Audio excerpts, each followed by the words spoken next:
a look inside the CoDrone EDU box. Now this sturdy box comes with nearly everything you need to get started. Before we get into all of this, I will just let you know that you will need to get your own AA batteries for the remote control.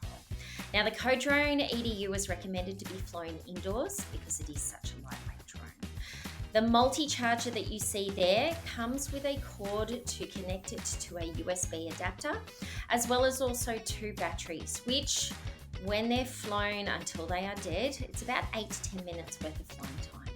That remote control connects with a radio signal to your drone, which is instant as soon as those batteries go in. There are propeller wrenches and spare screws, spare propellers for when those accidents happen, as we all know they do. And then finally, something that I find is so simple but so handy. Stickers to actually visually see which remote goes with which drone. Now these colour landing pads I'm going to talk about at a later stage. They're going to be used during a visual and script coding, and I think are a really great way to get students involved in that coding process.